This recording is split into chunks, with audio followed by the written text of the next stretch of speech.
2025 edition ng Sabado Nights with Steve Lou Europe Edition.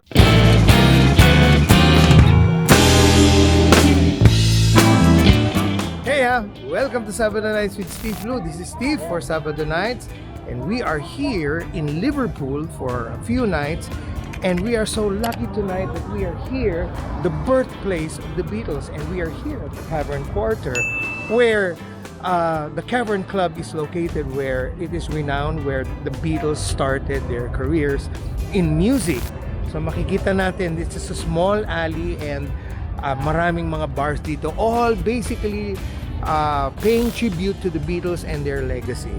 So tonight, it's a special night because our friend Clem Castro is joining an open mic at the Cavern Pub, where he will sing a few songs.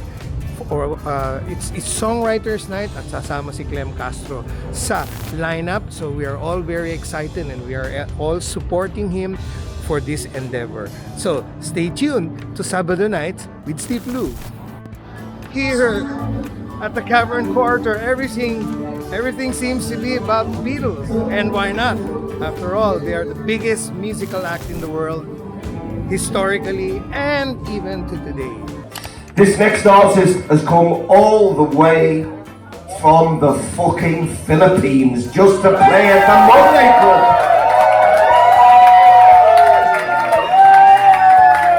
So what is to give him the warmest Mersey welcome possible for Clem. Come on, Liverpool! Thanks, Ian. Hello, everyone. I'm gonna share some songs from my solo project called Dragonfly Collector. Look like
all the way from the Philippines, give it up for Clem, come on!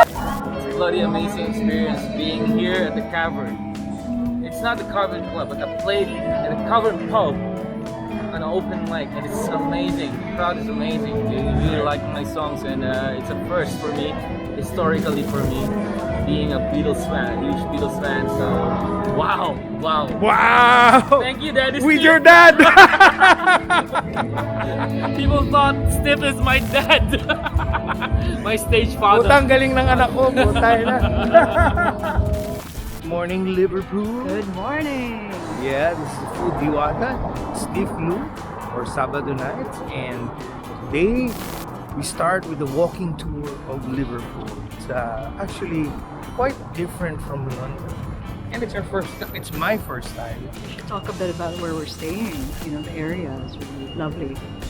Yeah, I think, is this central Liverpool? More or less, yeah, I think central. And then we're staying somewhere on Castle Street. Castle Street.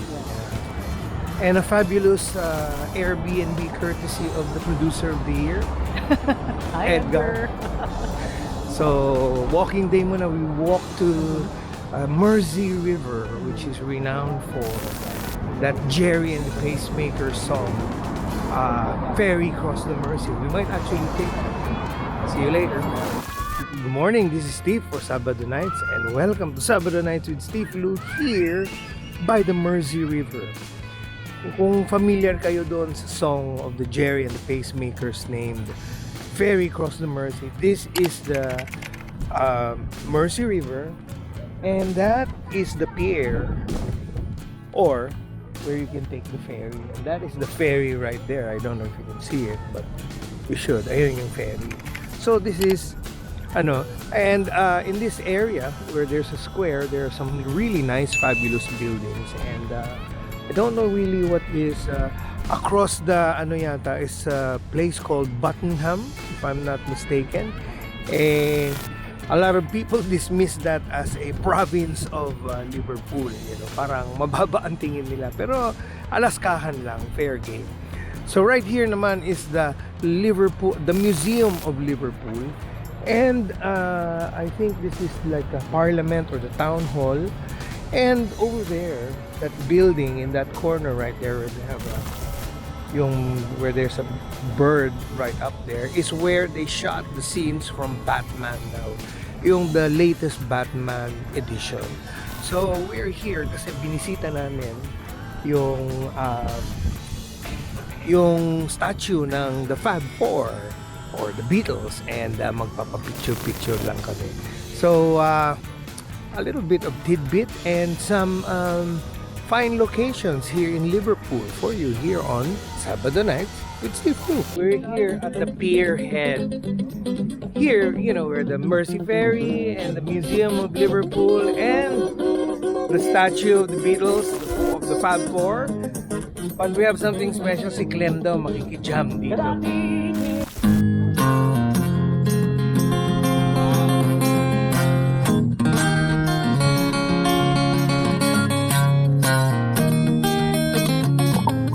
See the face, I can't forget the time or place where we just met. She's just a girl for me, and I want all the world to see we've met. Had it been another day, I might have looked the other way. I have never been nowhere, but as it is, I'll dream of her tonight.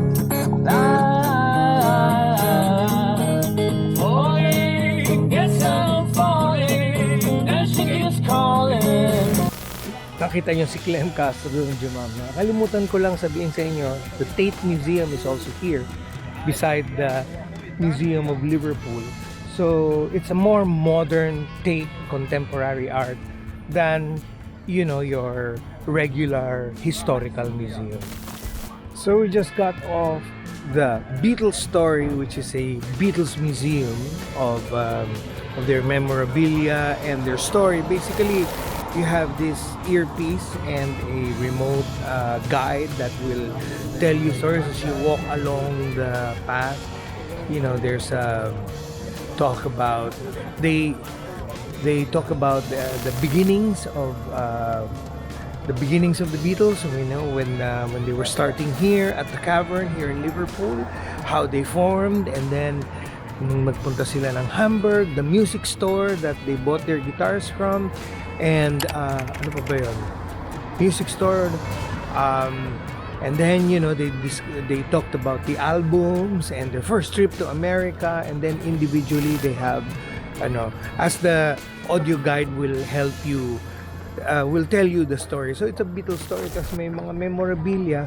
Si Katya nga bumili ng ref magnet. So it's a nice place to stay, to visit when you're here in Liverpool.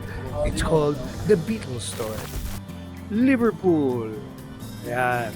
Nakalimutan ko yung mention na doon where the Museum of Liverpool is located. Nandun din may isang Liverpool Maritime Museum.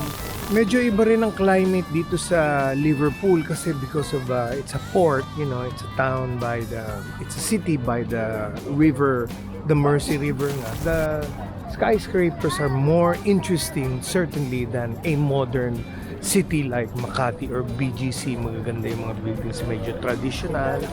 So really nice place. And if you come to Liverpool, they really worship the Beatles here, and they take pride as the hometown of the Beatles. Much to my surprise, there's a Jollibee here in Liverpool where it appears to be yung parang pinaka-central shopping area nila dito. At maraming mga stores, H&M.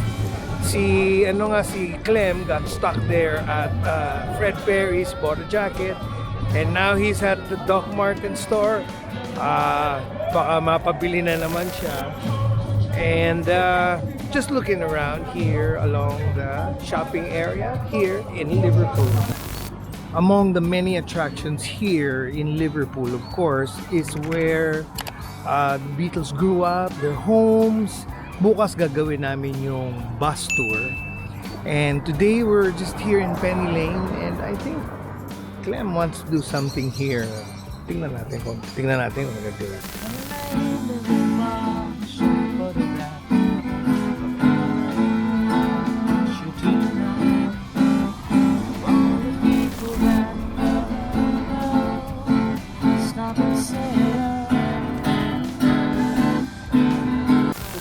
We are here with the food diwata here in St. Barnabas Church in Penny Lane, where allegedly Paul McCartney and his brother joined the choir.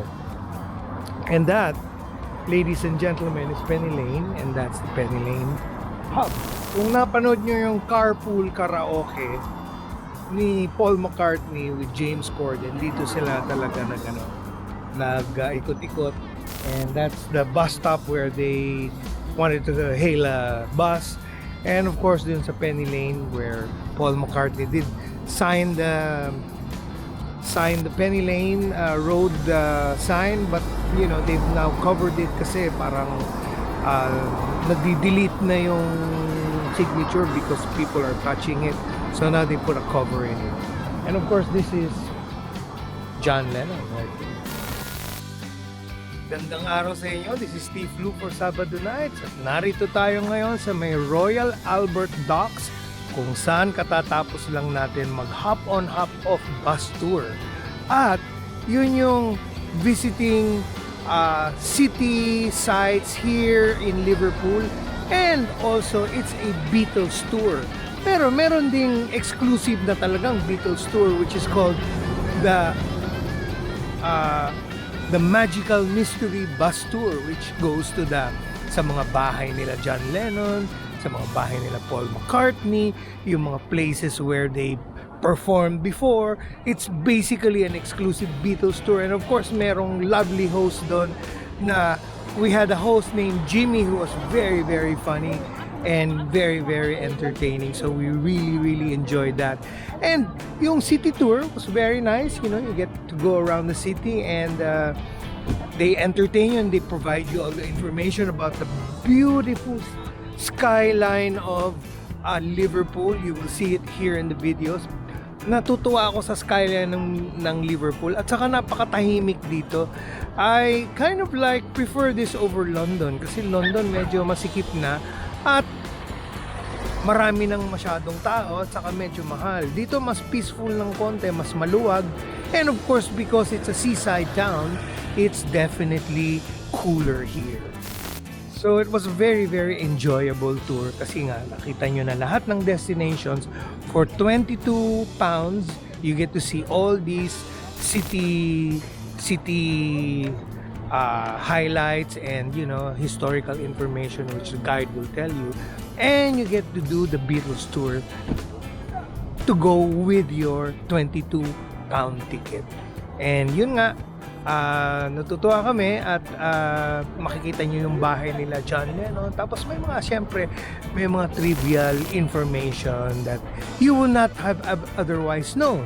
Thanks to these guys, we were able to get all this information and get to see beautiful Liverpool in just a couple of hours. Unfortunately, nakaalis na yung mga bus, so hindi natin makikita.